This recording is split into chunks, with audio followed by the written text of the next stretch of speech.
when you end up deporting all of these people, let's say it's 20 or 30 million people, you are going to see costs go through the roof.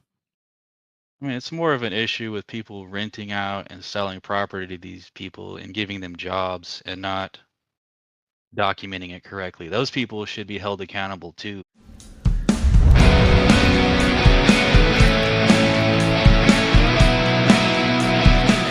right, that's fine. Bring him in.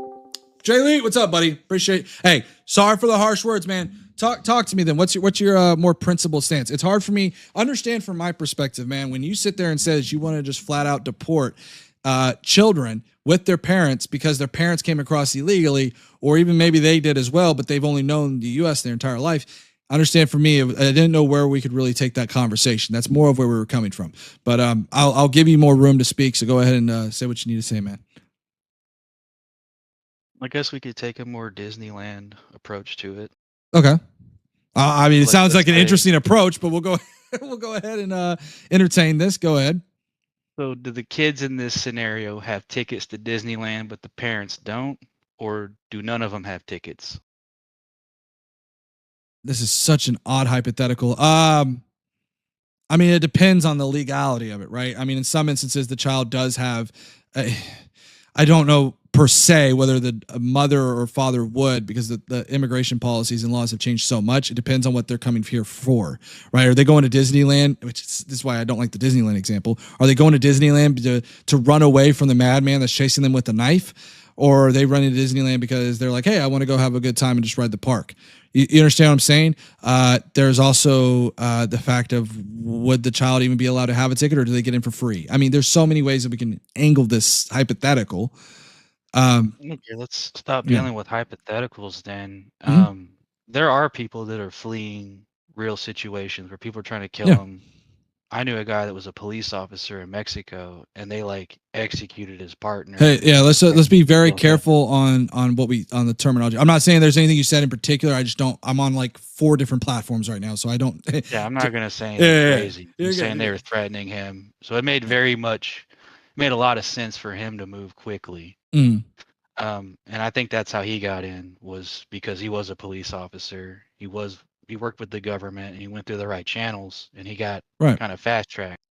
But most of these people are economic migrants, and I don't think we should, listen to all their cases just because they're fleeing like poverty. There's plenty of people here in poverty that we should focus on. Sure, but that's the if we're gonna. Isn't that Isn't that kind of the thing though, right? Is like, well, we've got a whole bunch of other people here that are dealing with poverty. Shouldn't we be dealing with them? Yeah, we should be. But why is the solution then to go ahead and just flat out deport anybody and everybody through mass deportations? Why can't we just go ahead and do that? Why is the solution to that's what doesn't make sense to me. There's such a big disconnect between, oh, let's go ahead. There's people in poverty. Let's go ahead and deport everybody. It's like, what? How does that connect? Why can't we just go ahead and help people that are in poverty? Why do we have to deport these people? Resource constraints. Resource constraints, like what? Housing, education, job. So let me ask you this: when people end up, so this is a really large conversation here. If we end up deporting these people, you think that these people that are homeless are going to end up, and this is where a little bit of my conservative might come out a little bit. You think that these people that are homeless are going to end up taking these positions? A lot of them know, because they have mental issues and drug abuse issues. But for the people that are pushed there because the price of housing is too high and they're just living in their car, it's going to be easier for them because they're going to have an easier time finding work, and they're going to have an easier time finding affordable housing. How many people do you believe are in this country illegally? I don't know, probably like 20, 30 million. 20 to 30 million. Do you know how many people in the U.S. are actually homeless? No. Let's see.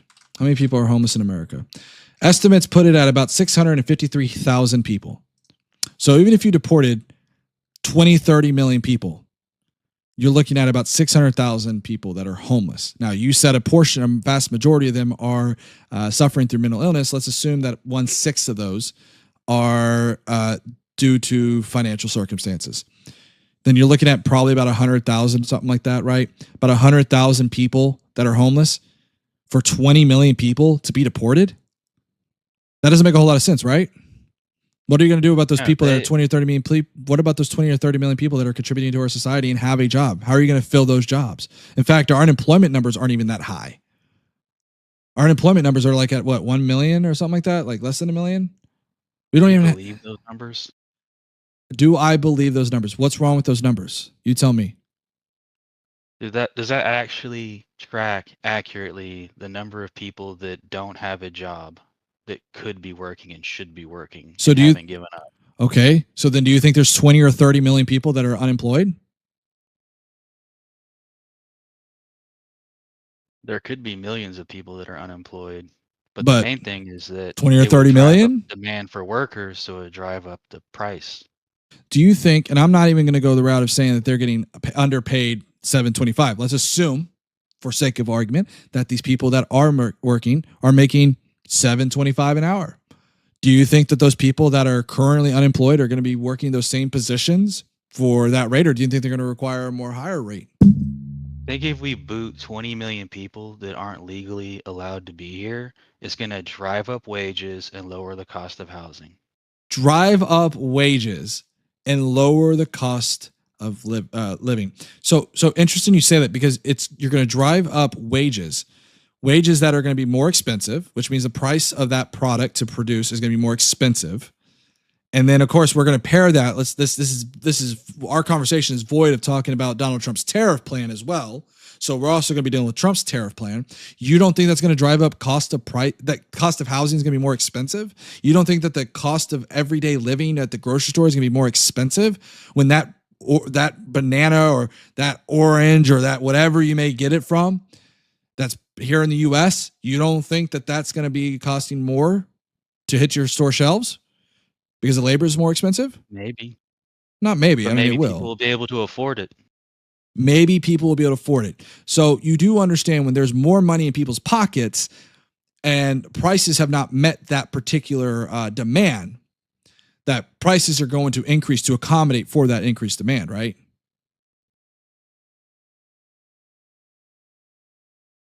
So what I'm trying to say is in other words, and this is what we saw, and why I'm saying this is because we saw this during COVID. During COVID, we saw many prices not be adjusted quite yet. And we saw, for example, in the winter of 2020, we saw massive people, I think record number of people traveling than we've ever seen before. And why was that? Was because we also handed them 2 stimulus checks, okay? And they had a lot more money than the prices we were able to catch up to. We are also seeing people like, for example, right now, preparing, like with Walmart, preparing their prices to increase.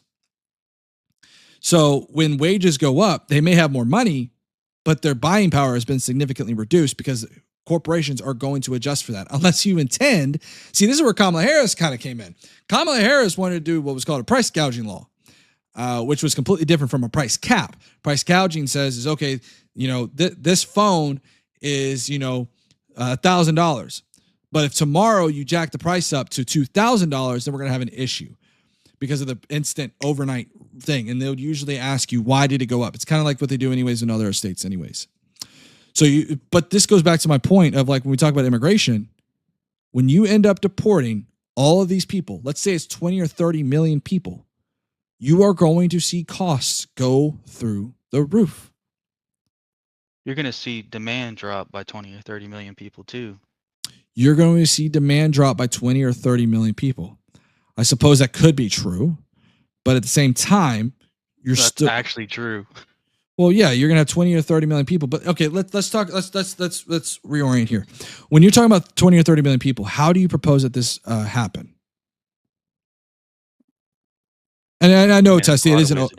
Sorry, I know, Tessie, it is an overestimate, but I'm just working with these estimates. I could care less. Go ahead. You said 20, 30 million. Sorry, go ahead. What was the question? I'm sorry. Yeah. I'm sorry. What is it you want to? What is it that how do you propose that they're going to handle these mass deportations? Just send them back to where they came from. Do you think that they're going to go door to door and start yanking people out? I mean, what does Crime Stoppers do? Crime Stoppers? I believe they're a phone bank. I think they're a phone bank. Are you talking about police officers? No, like, don't you get a reward if you report a crime and it's true? So you're advocating for an immigrant hotline, is what you're saying? Wouldn't be the worst idea. I would say I'm it's a pretty sure they pretty have a good bad idea who idea. these people are. So what you're advocating for, so I am clear, you're advocating saying that you want to be able to call a hotline and say, I think my neighbor is an undocumented immigrant. Please come check them out. And so now the officer shows up at the door. This is terrifying reality to work with. So that officer ends up showing up at the door. And what do they do then?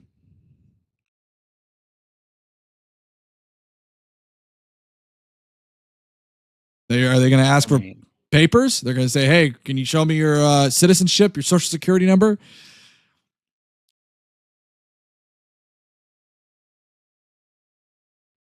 I mean, if you called the police to report a crime, I would hope it would be investigated. If you report a crime, depends on the circumstances to which how far they go, right? For example, if you have like a 911 call that you end up hanging up on, they may be more inclined to break down the door if they have reasonable cause and things of that nature. So I guess that's what I'm trying to figure out here is what do they do? Do they go and knock on the door and say, hey, what, can you provide your paperwork? Can you show me that you're a U.S. citizen? What does ICE do now? Well, ICE does a whole bunch of things. Immigration and Customs Enforcement does a whole bunch of things, whether it comes to the border, whether it comes to housing certain immigrants while they're in process. They do some of, I believe, immigration judgment things. And I think we do have ICE agents as well. But I don't think that they just show up to your house, knock on your door because your neighbor called, and then ask you for your papers.